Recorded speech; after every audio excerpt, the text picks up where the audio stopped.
flip over the bag and out they flop.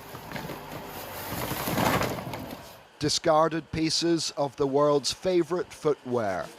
They're somebody else's rubbish, but here old flip-flops are fashioned into artwork.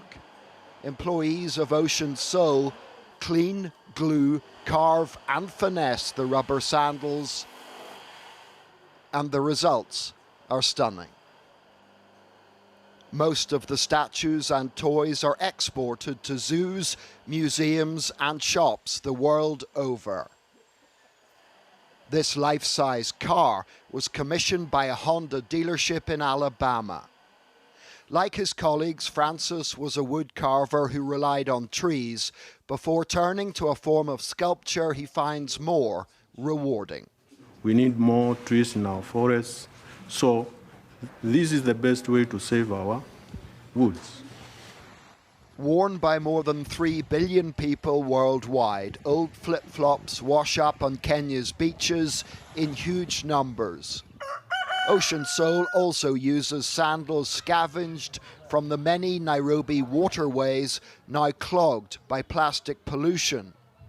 Another source is the city's vast Dandora rubbish dump, a rancid eyesore. That any good can come from this 40-acre indictment is remarkable.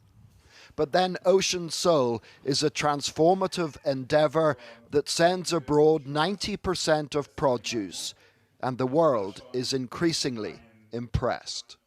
Every new day, every new week, we get a new person that gets to see our stuff for the first time, and they want to stock our merchandise in their store or their gift shop. So it's never ending. The people who come to forage in places like this aren't just looking for flip-flops.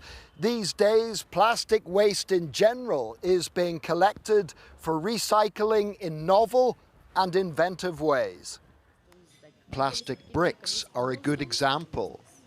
They're the brainchild of Nzambi Mati, who had an idea that became a reality when she got the recipe right and made her first brick in her kitchen.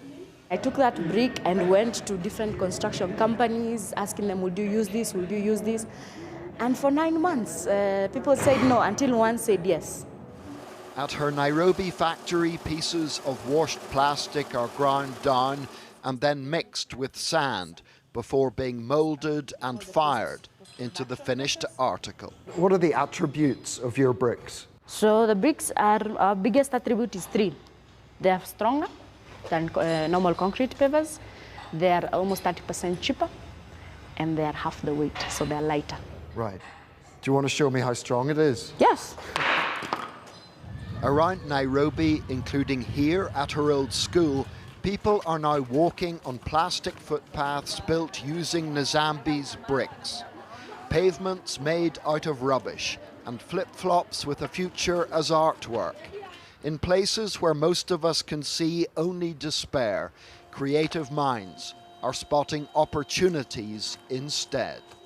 John Irvine, News at 10, Nairobi.